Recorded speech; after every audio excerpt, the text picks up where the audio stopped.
You are what you do. You can say any amount of things that you want to say, but what you do is what everybody sees. People are like, "Oh, I'm just gonna JV it." Like, it's just JV it. Like, what the hell is that mean? I cannot tell you how excited I am to hang out with you guys today. So thank you so much. Well, then that end buyer could come back and say, well, I didn't fully understand that it was subject to. That's not a thing. Like, the SEC has thought of all of these things. They've been here since 1932. And you can do what you want with your property. Buyers have time, they have negotiating power, they have options. Oh my gosh, I am blown away by your inexperience, and they've been in business 20 years. And that includes things other people put on your property, right? It's your property to be okay.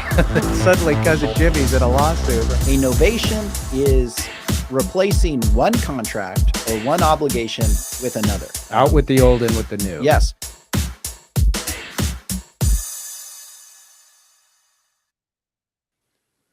Hey, everybody, welcome to the show. Today, our topic is raising private capital for multifamily and commercial property investments. If you're new to the show, make sure to give us a like, subscribe to our channel. I'm Andy Fowler, and I'm here with Sean St. Clair.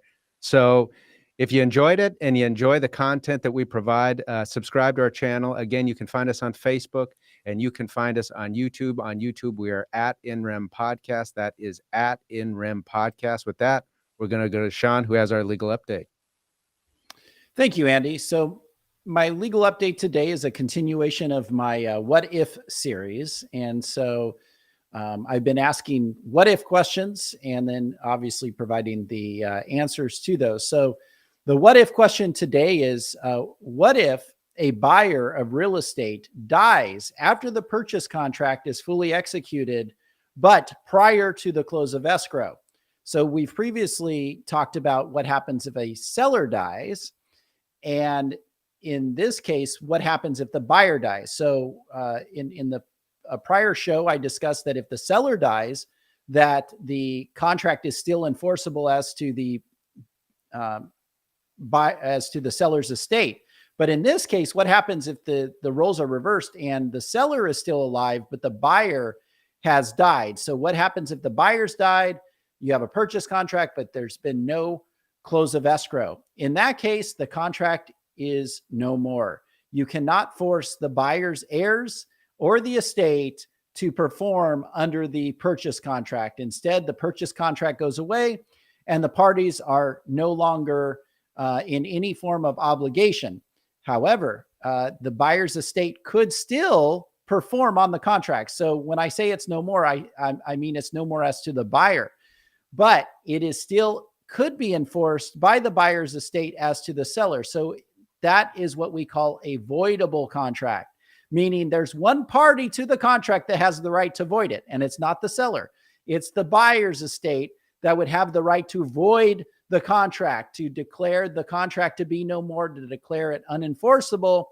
But if they so choose, and there could be circumstances where the estate does choose to enforce it, they can enforce it against the seller. So the seller basically has to kind of wait and see what the buyer's estate is going to do. And the ball is in their court, and they make the decision whether to enforce the contract or to let the contract go. So what happens if a buyer dies before the close of escrow? The answer is it becomes a voidable contract, and the buyer's estate can either void the contract or they can choose to enforce it.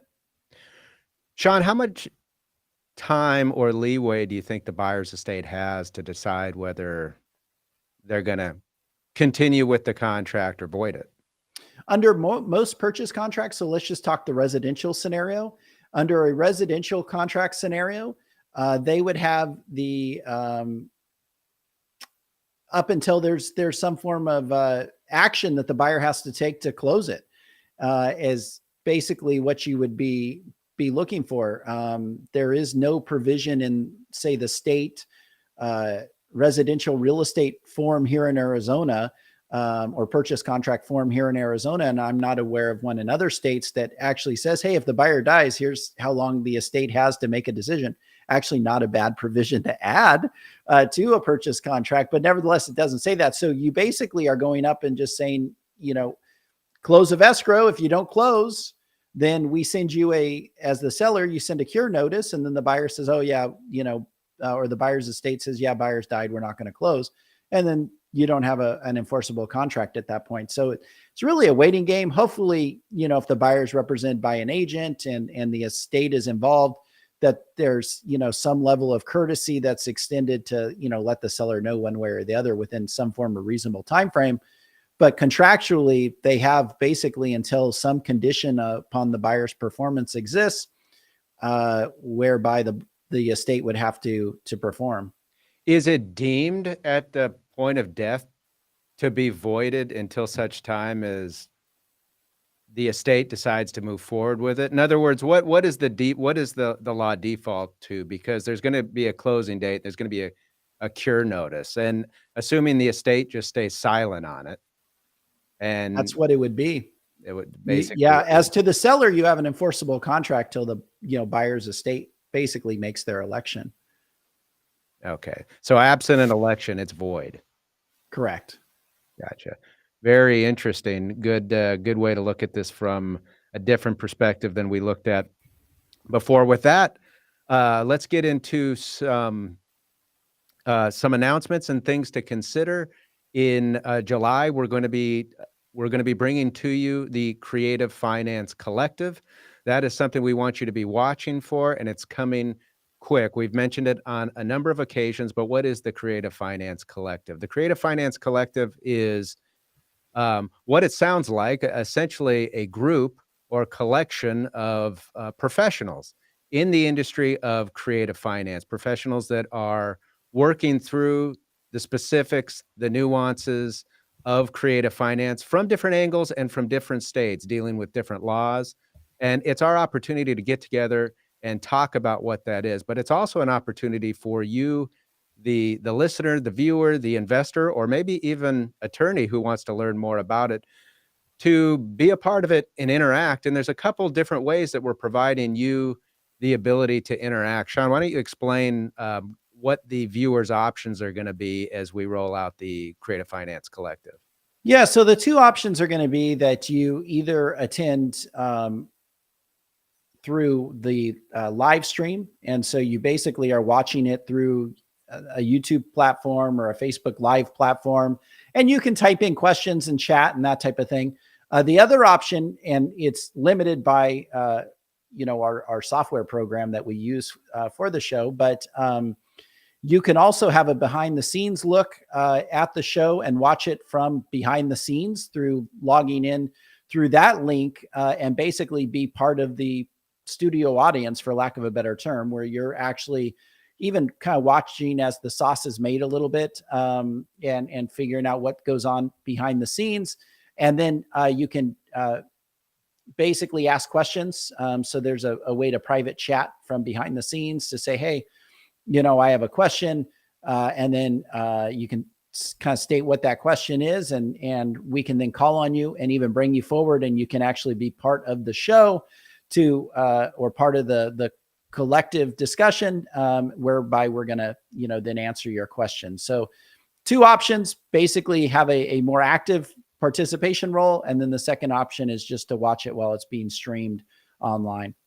Yeah. And every episode, which is weekly, is really going to be a unique experience. We'll be attacking a different nuance or area to creative finance laws, techniques, and strategy each week, but we're going to have different guests and maybe some of the same guests every week. It's an opportunity for the members of the collective to participate when they're available. So a little bit of it is going to be, you're going to see who shows up just when we see who shows up.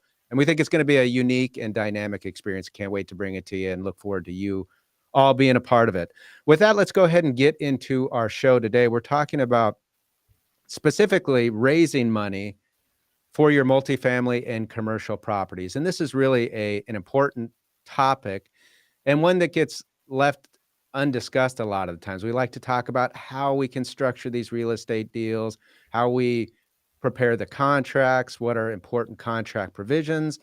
We talk about that a lot, and those are no doubt important considerations for you, the real estate investor, to make.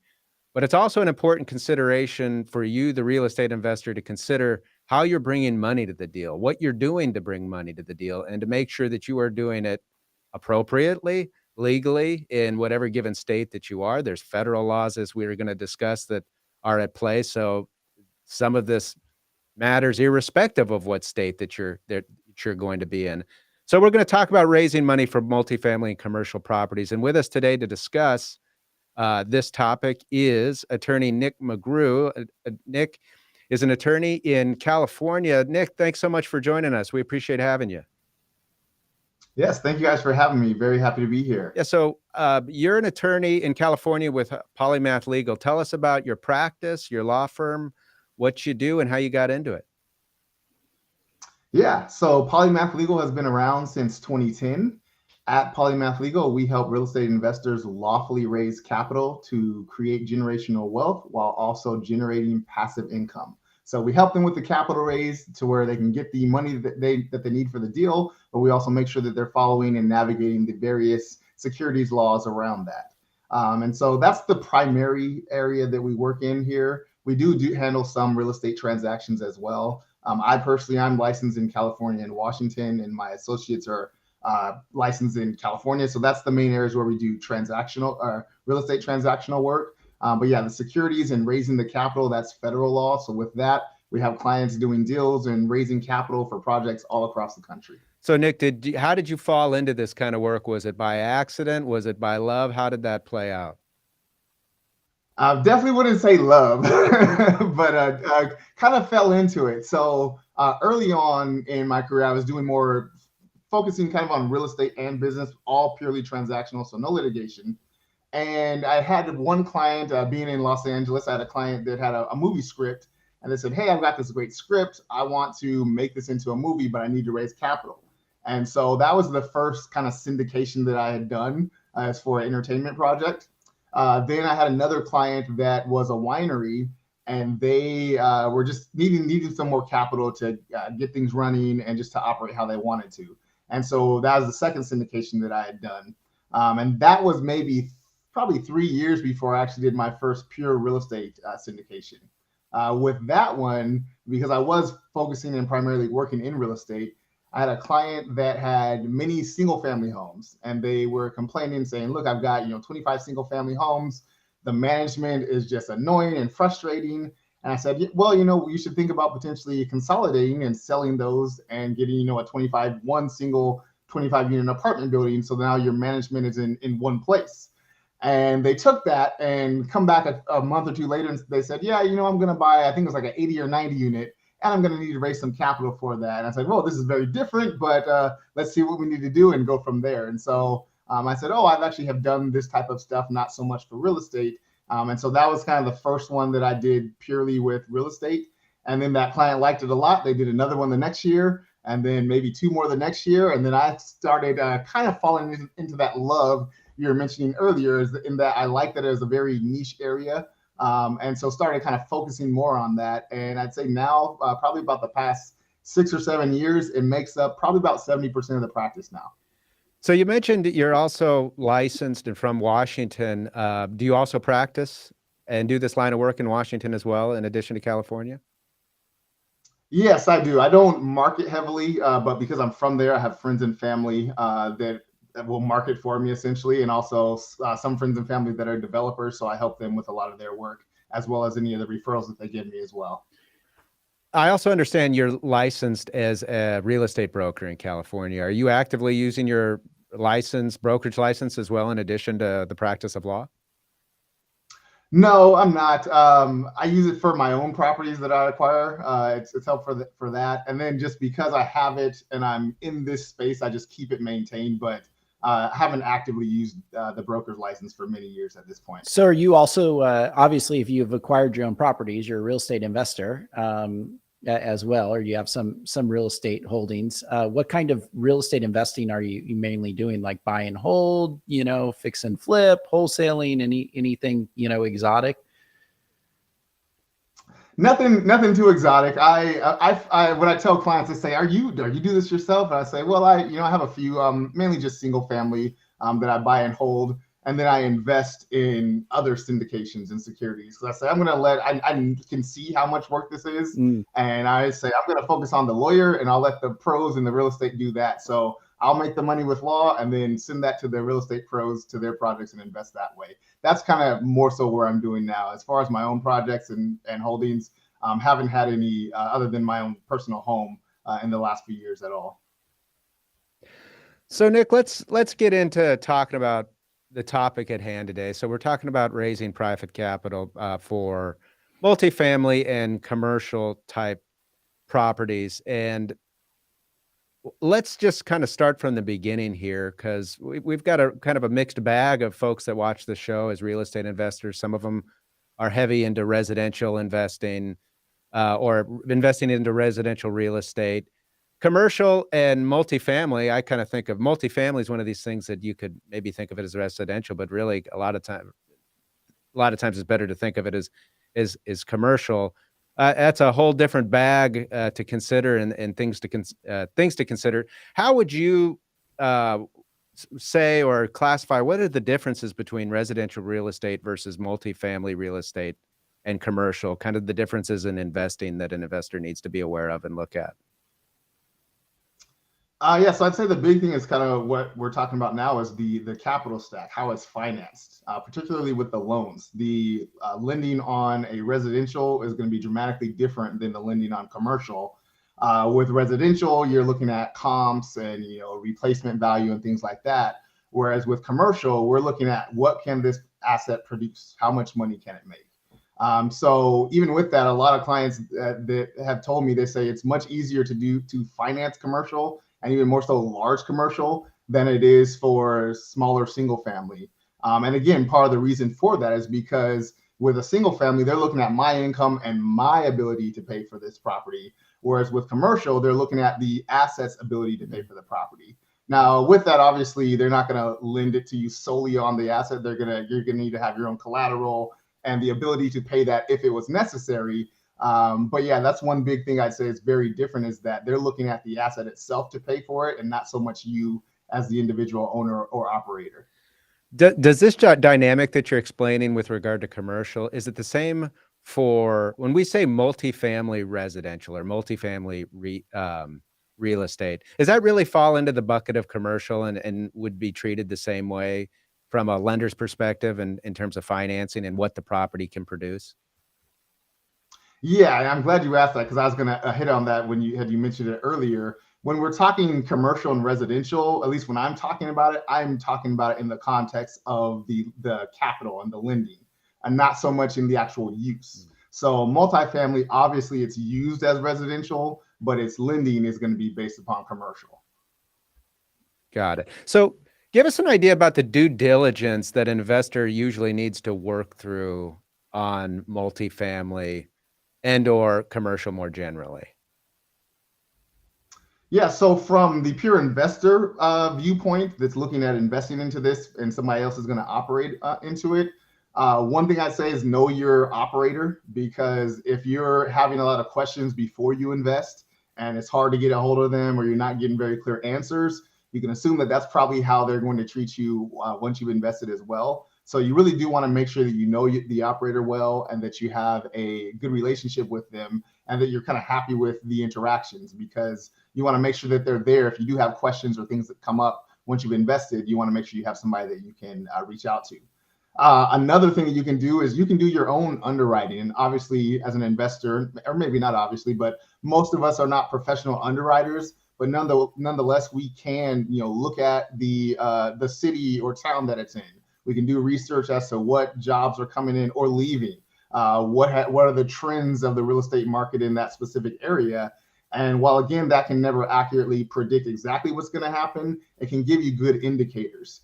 Because when you are investing in the asset itself, but you're also investing in the operator. And so that's why it goes back to, you want to have a relationship with the operator so that you know who they are, what they're doing, and that sort of stuff. But then also understanding what exactly is that underlying asset, because at the end of the day, if the asset is a bad asset, even if you have a great operator, there's only so much that they can do. So you do want to know both the people or the group that are running it, but also do some insight into what exactly do I think this asset itself can produce on its own. As an owner or somebody who's going to be, purchasing in the multifamily and commercial space as opposed to the residential space, what are the risks on the actual, operator themselves, the owner, as it relates to, basically investing in and raising capital for the commercial versus the residential side? Yeah, I'd say it's dramatically more. Part of it is just numbers. You're going to likely, if you're doing a large commercial deal, you're probably going to have investors. And so there's lots of securities laws, lots of regulations that you've got to navigate with that. Also, one thing that I always tell my operator clients, especially ones that are new, I say, look, taking capital, taking investors, that's almost a full-time job in and of itself. That's phone calls for people that are maybe scared or curious, or for whatever reason that you have a duty to respond to and answer in a timely manner. And so that's one thing that I always emphasize to them. I say, look, when you're taking on capital, it's not just great, I got the check in, now we're good to go. Now you have their money, and now you've got to nurture that money and nurture that relationship with them. And so when they call you and they email you, make sure you're responsive. And one thing I also tell them is be overly communicative. Send out, have regular announcements or emails or webinars or however you want to do it, and give people updates. That's one thing that I also tell them to do, simply to mitigate the amount of work that they have to do. Because me as an investor, if I know that I'm going to get an update every month or every week or whatever, I'm probably not going to call you if I have a question, because I'll say, you know what, let me wait until I get that update, because they'll probably have my answer in there. So yeah, you're managing investors and their emotions and having their money. That's one big thing you've got to deal with. Then another just general liability is that when you've got a larger project, a higher unit count, there's just more that's likely to go wrong, more opportunities for people to slip, more opportunities for sinks to get leaky and things like that. So while the amount of money and income you can make can scale, the work is maybe not scaling commensurately with it, but the work that you have to take on is also going to be higher and more as well. Now, in California, do you guys have anti-deficiency statutes when it comes to residential real estate loans, where, basically the lender can only pursue the property and can't pursue the actual borrower to recover the loan? Yeah, for residential, if it's a purchase money loan, so loan for to buy that asset, we have anti-deficiency for residential. For commercial, typically that's not going to be the case at all. Right, and a commercial lender or investor who's making the investment in the form of maybe a loan, they're going to want a personal guarantee, and whoever the operator is, they're going to be personally liable if this thing goes south. And it could be a pretty big judgment, right? Yeah, quite. Yeah, as I was kind of mentioning before, while the lender is looking at the asset to pay it, if the asset can't pay it, they're going to be looking directly at you to pay it. And so I even have many clients that have purchased multiple 300, 400 plus units many times and operated them well. Still, every single time, either them or a third party that they've contracted with has to give a personal guarantee. So it's got to be somebody that has the ability to pay this, $100 million or whatever that is.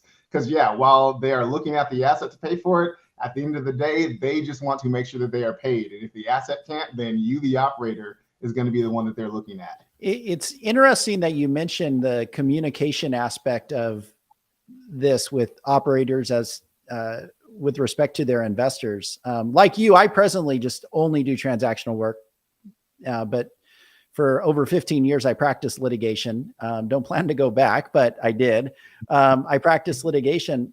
And so every once in a while I would come across, files where either my client was the operator and, has a bunch of mad investors threatening lawsuits and things like that, or maybe have already filed, or sometimes it's the investors themselves that have, consulted with me, and, whether that was made as, a investment into a LLC or an investment, through a loan or something like that, secured by the asset, or it may be some other assets. One of the biggest things that causes the matter to go to litigation is the lack of communication. And if the operator is just like, hey, look, we're having a hard time. Here's what I'm going to do to try to, break through this, to fix it. Here's, where we're at. And maybe even consults with the investor, who maybe, generally investors they're able to invest because they've been successful on their, side of things. And so if they consult with them and say, hey, let's make this a joint decision, how do we, rally and turn this thing around? And they really, just are there making sure that the investor understands. Generally, I mean, not always, but a lot of times, it doesn't blow up into litigation, and it can be somehow maneuvered or worked out. But it's where the investor just ghosts them, and all of us, not the investor, the operator just ghosts them. And the investor's like, well, I can't get their attention. So the only way is to serve them with a lawsuit, right? So, I mean, have you found that to be kind of the case with the ones that have gone south? Yeah, I mean, thankfully, there's maybe one or two clients I can think of that went kind of south. But yeah, you're hitting at the precise reason why I tell my clients to do that. If I'm investing with you, I trust you initially, and I don't think you're a bad person. I don't think that you're trying to do anything crazy with my money. And I hopefully understand that, some investments go south. But if I'm having to knock on your door and track you down to figure out why this is going south, now I'm going to start trying to figure out, okay, what are they doing? What are they trying to hide? Why aren't they telling me this sort of stuff? Versus if you're ahead of it and you're getting in front of it, I'll say, okay, great. Things aren't going as well as they had planned to, which happens, but they seem to be on top of it because they're forthcoming. They're telling me what they're trying to do to mitigate it. They reached out to me first before I had to go hunt them down. Even in this current real estate market where, the last 5, 6, 7 years, it's been great. You could be a horrible operator and you're still probably going to hit your numbers. Now we're starting to see it to where things are getting a little bit tougher. And, I've had a good amount of clients that say, look, we're going to pause distributions this quarter because maybe our rate just increased and now we don't have quite as much free cash flow or things like that. I've had some clients that tell me their investors have just thanked them saying, thank you so much for calling me. I know this is happening and you're the only one that actually took the time to give me a call. So I appreciate that. Yeah. Guess what? If things go bad in that deal, that person's going to be very hesitant to file a lawsuit because they know that, things go bad and my operator is on top of this and they're trying to be transparent and do what they can to make my money grow. Now, Nic, I'm going to jump back a little bit. I'm curious. You mentioned that lending on commercial in some regards is a little bit easier than residential in the sense that they're focused on what the property is going to perform, less than, your own, credit worthiness, although they look at that, but they're looking about what the property can do and can perform and to determine whether that's an asset they want to lend on. How do they evaluate an asset that's not producing income? And the reason I ask is oftentimes investors are looking for a great deal. And a great deal might be a distressed, and oftentimes is a distressed property. So in a commercial context, one that maybe has potential, but, has lost a lot of tenants, maybe it's a shopping center and they've lost tenants. I don't know. But isn't producing up to its capabilities. Does that make lending a lot more difficult or does the investor have to come in kind of with a plan on how they're going to get it to where they need to go? Yeah, so they are going to be looking at the plan because let's say that I'm buying a 50-unit apartment complex and 10 of the units are vacant and maybe it's well under market. So if we were to look at just the income that it produces right now, it's probably going to be far lower than what the seller's trying to sell it to me for. And so I'd have to come up with a plan that says, okay, I'm going to spend, $30,000 per unit, and that's going to allow me to make an additional $700 a month per unit or whatever those numbers are. And so I do that in my underwriting and show that model to the lender. The lender's also going to come back and look at that underwriting and make their own assumptions. And they might say, yeah, $30,000 is only going to produce $400 more income or whatever that is. So yeah, they to an extent they can lend on the potential, assuming that you have it modeled out, you've got a business plan. I have many clients that they actually even get loans for those capital expenditures. So they might again say, no, I'm going to spend $30,000 per unit and upgrade it to, modernize and everything like that. And the lender will provide funds that allows them to acquire the property and then also provide some of those funds for the capital improvements as well. So I'd say that some of the big things the lender's looking at is obviously they're looking at the asset. You do have to have collateral that can support the loan if things go bad. And then another big thing that they're going to look at is just the track record of the team. So they're going to want to see what have you done in the past, because while sure they might be confident that the asset can pay the mortgage, if you're not a good operator or don't have any operating history, they don't know what things you may or may not do that's going to affect how well that asset can operate. All right, so let's talk about raising private capital specifically. So kind of the next step beyond lending itself, although that is part of it. As a general rule, is the process of raising private capital more difficult in the commercial context or the residential context? It's typically going to be, for the most part, it's going to be the same. Part of it just depends on how much you're raising and who you're raising from. But as far as residential versus commercial, the SEC in most cases is not going to make any distinctions. There are some situations where you might fall out of or you could be more likely to fall out of the SEC's realm in residential, just because, such as many times if you're doing like a promissory note for less than 9 months, that typically is not a security. A promissory note secured to residential real estate often is not going to be a security as well. So those small exemptions or exclusions have a more tendency to apply to residential. But if we're saying this is a security, then whether it's commercial or residential, that's not going to make a difference. Okay, so I'm a viewer, I'm watching this, and I just hear raising private capital, and that sounds great. That sounds awesome. Maybe I'm going to forget about going to a lender. We're going to bring in a bunch of folks with a lot of money. They're going to bring it all in, and we're all going to be happy at the end of the day because it's all going to work out and there's not going to be any problems, of course. For that person who's really looking to start this and start getting their hands dirty, so to speak, where do they start when it comes to raising private capital, or where should they start? So I always tell people the big thing is to start even before you're ready, before you think you're ready, start casting your net wide, letting people know I'm a real estate operator, talking very generally, these are the types of projects, or these are the markets that I'm in, this is the asset class that I'm looking at, and start getting to know other potential investors. The reason for that is that some securities exemptions require that you have a pre-existing substantial relationship with all your investors. And so I tell clients, do it right now. Make that pre-existing relationship pool as big as you can right now before you have a deal on the table, so that if we do end up using an exemption that requires you to have pre-existing relationships, you'll have more people that you can go to and contact to try to invest with you. Now, Oh, sorry, Andy. No, I was just going to say, we've talked to multiple real estate investors who have preached about the importance of, when you want to get into the space, market and know the people, find mentors and everything else. And that, of course, is really good advice. It makes a ton of sense. But we're hearing kind of for the first time, I think, from an attorney that there's legal implications as to who you know and who you market with. So what you're saying, it sounds like, is you can take advantage of certain exemptions in federal law just by virtue of who you know, who you're friends with, so on and so forth, right? Yeah, exactly. So especially in real estate, there's two main exemptions that often apply. It's 506B as in boy and 506C as in cat. They're ones that I use, I'd say probably 85-90% of the time with real estate deals.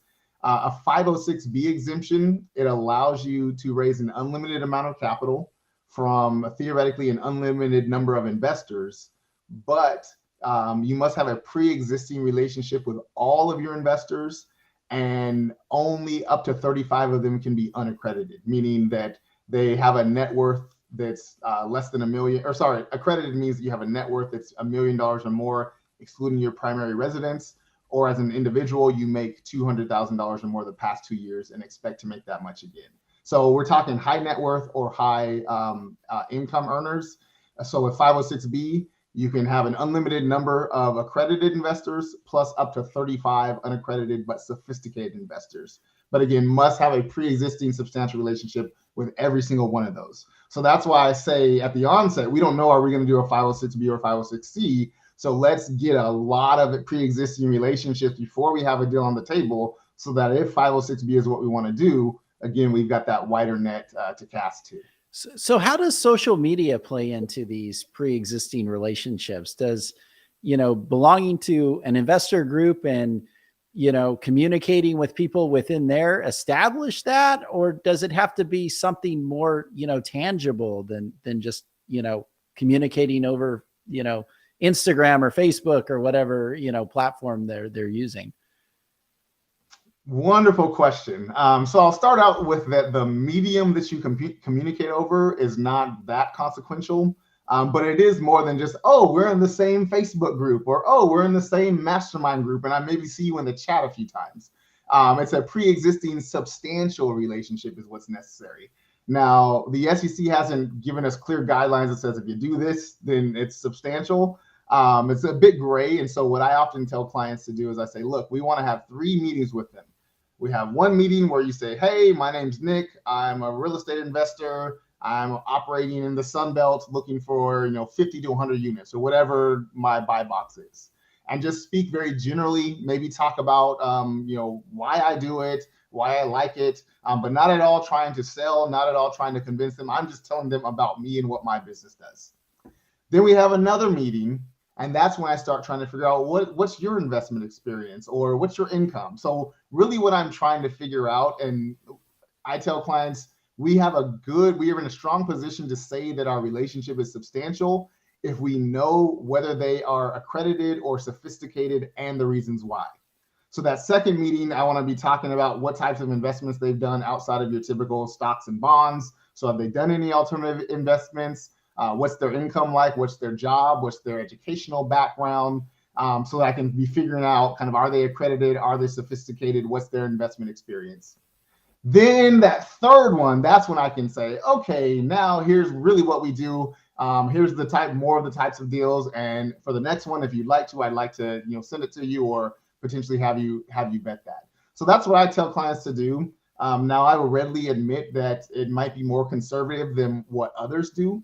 But again, that's for me, it's just because it is somewhat of a gray area. And I want to make sure that my clients, if it ever is challenged, that I feel very comfortable trying to convince the SEC and saying, hey, this is a substantial relationship. And so with that, with the kind of outline that I put out, I feel comfortable and confident fighting that if I ever had to.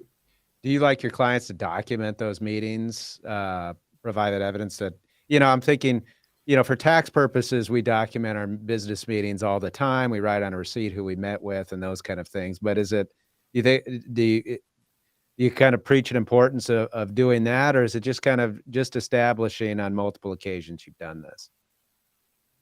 As we know as lawyers, documentation, unless you're on the bad side, documentation is always better. So yeah, I always tell them to document. And what I even tell them is I say, look, if you have written SOPs, operating procedures, put this as part of your SOPs so that in the off chance that maybe we didn't document one, we can say, look, SEC, this is what we do every single time. This is part of our standard operating procedures, and it's what we do as a matter of course in our business. Very interesting. All right, so let's talk about different types of private capital. We've kind of listed a number of different ways that we know investors try to structure things. So as we kind of step through these, why don't you tell us what are important considerations that they need to be aware of when approaching that type of raise? And we've talked a little bit about this, so maybe we don't have too much to say, but one of the common ones obviously is loans. Getting loans, whether that is with what we would call conventional lender, or whether that's with, Grandpa Joe or somebody else. What are some things investors need to be thinking about to be compliant when raising private capital with lending? Yeah, so with loans, a lot of times with syndication, you're going to raise your private equity, and then you will also have a conventional or non-conventional type of loan. So a couple of things to think about is one, particularly again in a more constrictive lending climate, heavily and strongly consider buying a rate cap. The reason I say that is I've had in the past couple months, rates are increasing, and some clients that bought rate caps, people looked at them like they were crazy, spending an extra $1 million, $2 million 2 years ago to put the maximum cap of their rate. But now they look like geniuses because they've put in the maximum, and so they know that their interest rate is not going to increase. Whereas I've had other clients that didn't have a rate cap or maybe had a short-term one, and now I've had some literally call me and say, yeah, my mortgage, granted it's a large property, but they're like, my mortgage went up by 120 grand a month, and that's $120,000 that could have been going as distributions. And so particularly in the current climate, I'd say strongly consider rate caps and underwrite that to see if it makes sense.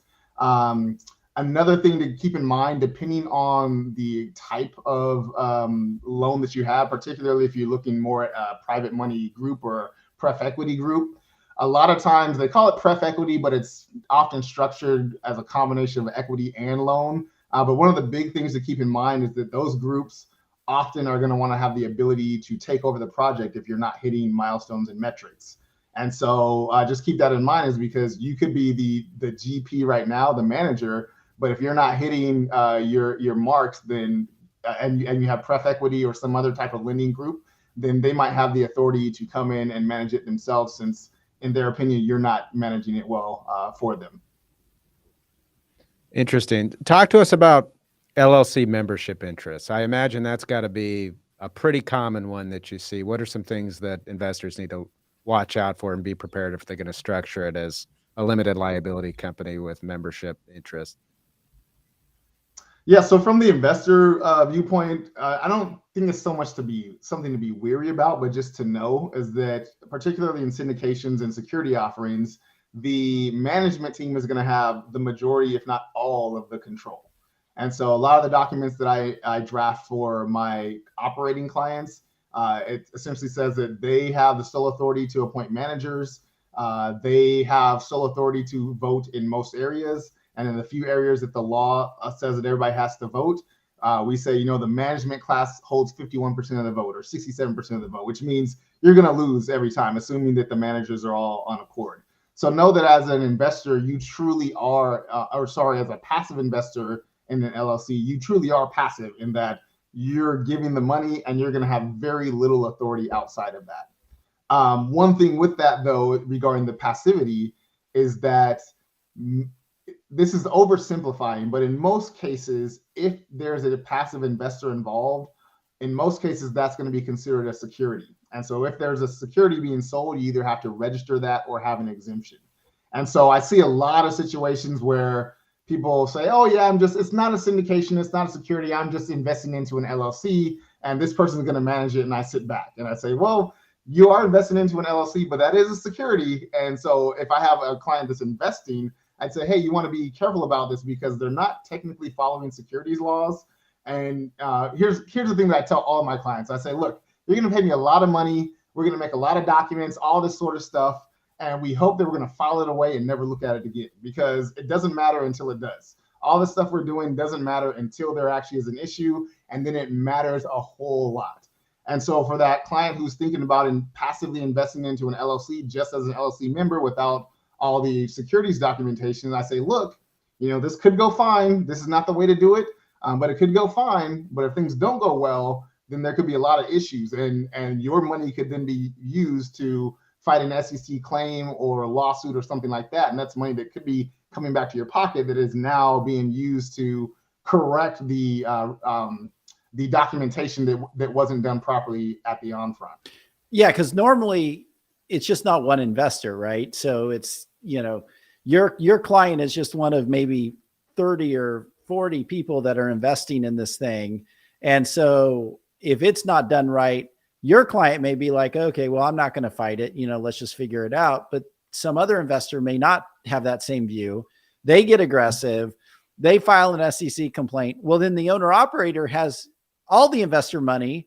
And then they have the ability to use that, like you said, to try to rewrite where they messed up to begin with, or to fight an SEC complaint. And then at that point, pretty much the whole investment project is probably going to fold and nobody gets their money back and, that type of thing. So that's great advice, because a lot of times I think about it from, my clients who are doing things and I'm like, well, it only hurts you to not have, a prospectus, or only hurts you not to have this or have that. And if you're fine with it, I guess it's okay, because you're not going to have the SEC complaint. But I like that perspective that you just, set forth, which is, well, yeah, that's good until, like you said, it's not until, you now need this paperwork and it was going to, protect your money. So yeah, I like that perspective. That's great wisdom and advice, as far as, advising a client who's investing, into these types of transactions. What about an owner operator? What should they be thinking about, when they're raising capital or looking to have others invest in LLCs, with them? At what point, does it go from, hey, I'm investing with 4 or 5 of my best friends and we're all members and everybody has a vote, to I'm investing with 4 or 5 people, but I'm the majority owner. Not everyone has a vote, or not an equal vote. And, at what point does it move from, a bunch of people investing into a common enterprise to, oh no, this is a security and it's going to require registration and all of that? Yeah, we've got to look at what all of the members are doing. And in many cases, voting alone is not even enough. It's really, are they taking some sort of active material role in the project? And it doesn't have to be a constant active material role, but if they're providing some service or something to the company that is needed for the project to go forward, that's primarily what we're looking at. Because again, I know that you and I know that I have seen it done many times where they're like, oh yeah, it's just an LLC. And again, I say, well, that's correct. It is an LLC, but we do have a security going on here and there's other things that we should probably do. So it really is almost, again, it's oversimplifying, but in most cases, if there's even just one passive investor, then it's very likely that you're selling a security. So you need to have an exemption or register. It feels a little bit like the LLC is almost like this entrapment net that can get a lot of people caught up in securities when they don't mean to, or they think that they're going to do what you just said, and we're going to give everybody's going to contribute and everything else, and we know how that works. That almost never works out well, or whatever else.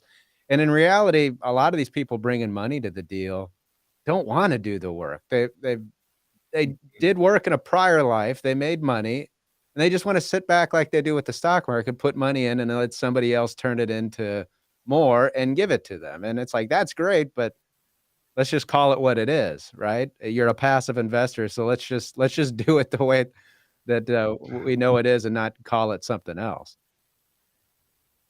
Yeah. Now, I will say that to alleviate some of the fears of people that might be listening right now, there is Section 4A6 of the Securities Act. Is often called the friends and family exemption.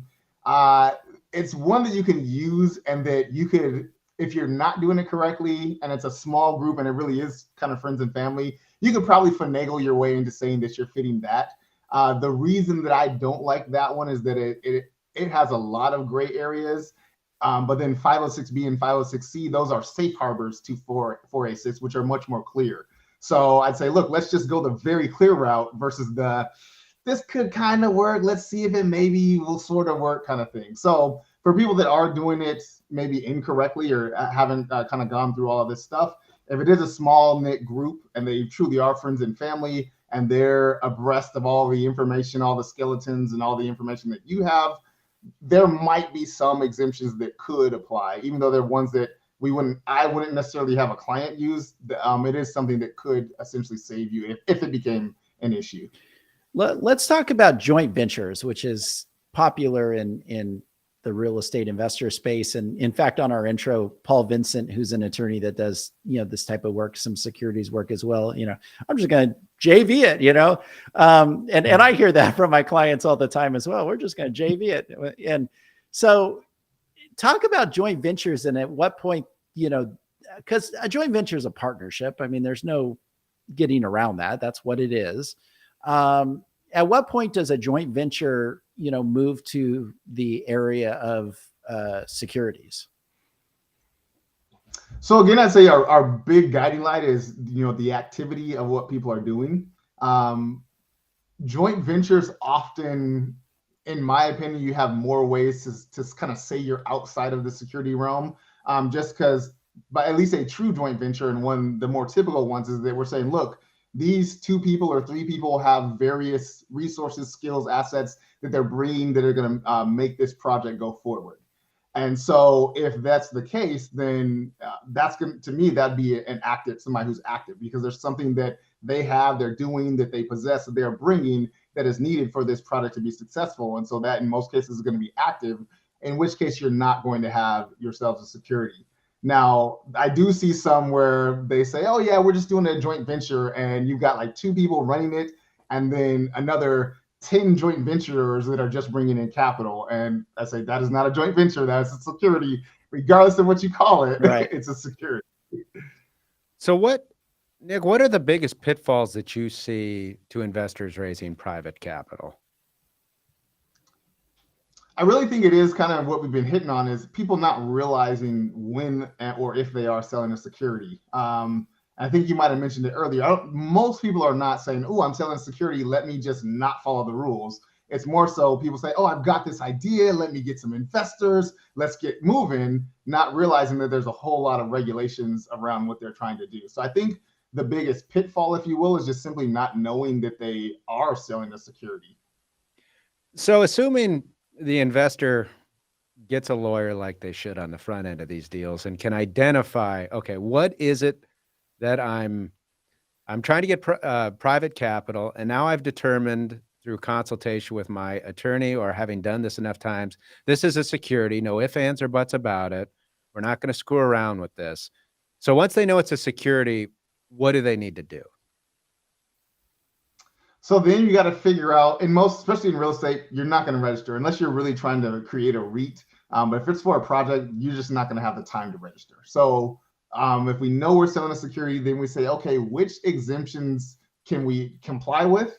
And then from there, we say which exemptions are going to be the best for us to fulfill our goals. So there's lots of exemptions. As I mentioned before, Regulation D, which has 506B and 506C, that's probably the more common one that I use for real estate. One that I've been using a bit more regularly, but still not a ton, is Regulation CF, Reg Crowdfunding. They increased the raise amount of that one. It used to be $1,070,000, and then about 2 years ago they increased it to $5 million. And so at least for my clients now, that's at a number that it makes sense for them to go through the hoops to use that exemption. There's also Regulation A is another one. That's not one that I deal with too much. That one is going to be significantly more extensive, more costly, more time consuming. It's about as close to registration you can get without actually fully registering. So there's just going to be a lot more just red tape to get through. With that one, you have depending on which tier you use, you have either a $25 million maximum or $75 million maximum. One thing to point out is when I'm saying these maximums, these are in a 12-month period. So theoretically, with Reg CF or Reg A, you could raise, Reg CF, you could do $5 million this year, 12 months later, do another $5 million, and similarly with Reg A as well. But yeah, so I'd say your next step is figuring out which exemptions can you comply with, and then which exemption is going to essentially be the easiest for you to comply with based upon the goals you're trying to achieve. Now, given that you've said you ought to focus on finding the exemption, I take it that means it's because compliance is going to be easier, but it sounds like the time it takes to comply with something that doesn't fall with an exemption is somewhat time prohibitive in your typical real estate deal. Is that the case, or are there situations where you see where they're just going to go through the whole process? How long does that take if an exemption doesn't apply? If an exemption doesn't apply, then you have to register, which we don't deal with registrations. I don't specifically know, but I believe it's like at least 6 months, potentially a year or more. It's pretty extensive process. Think of, if you're thinking of any publicly traded company, you're essentially doing all the disclosures and things that they have to provide. Okay. So yeah, it's dramatically longer. Whereas one of the reasons that I like Regulation D a lot, particularly for real estate, is that there's 2 things you file with the SEC, and then outside of that, you essentially just need to make sure you have the documents that are in compliance, so that if it's ever challenged, you have them available. And so you essentially can start that raise as quickly as you and your attorney and team get everything together, which for us, it's usually around about a month to 2 months to get everything squared away for that. Now, in the process, kind of on the front end of just determining whether this is a security, what do you usually recommend investor clients do to identify and figure out, on the front end, whether what they're dealing with is a security or not? Yeah, so there's something we use called the Howey test. This is from I think it's a 1946 Supreme Court case, but still is the kind of the main test we use. And it says if we have an investment of money, so number one, we look, is there an investment of money? Two, into a common enterprise, so we're pulling our capital together. With three is with an expectation of profit, and most investors are expecting a profit. And then number four is primarily from the work of someone else. And that's why I've been focusing on that passiveness, is that primarily from the work of someone else is usually the thing that's going to be the differentiator. Because usually when there's an investment, it is into a common enterprise, there is an expectation of profit. But if I'm going to be active and I'm expecting my profit to come from both my work and other people's work, then that's likely not going to be a security. But yeah, the Howey test is what we used as our kind of an initial test to see, is it a security? So again, that's an investment of money into a common enterprise with an expectation of profit, primarily from the work of someone else. That's the test we go through to see, are we in the securities realm or are we looking at something else? Very interesting. Wow, this is really good stuff. Nic, we really appreciate you taking the time to be with us to talk through this. Why don't you tell our listeners how they can find you, connect with you if they got a project they need help on? Yeah, thank you guys for having me. If anybody wants to reach out, you can find us at our website. It's polymathlegal.com. That's POLYMATHLEGAL.com. Or find me on most social media. It's at Nic the Lawyer. Nic has no K, so it's at NIC the Lawyer, and you'll find me there on TikTok, Instagram, and all the other ones as well. All right, Nic McGrue, thank you so much for being with us. It's been great information, and I hope we can have you again soon. Yes, sounds great. Happy to come back again. All right, you have a good one. With that, everybody, that is our episode for today. Make sure to join us next week. We'll see you then. Have a good day, everyone.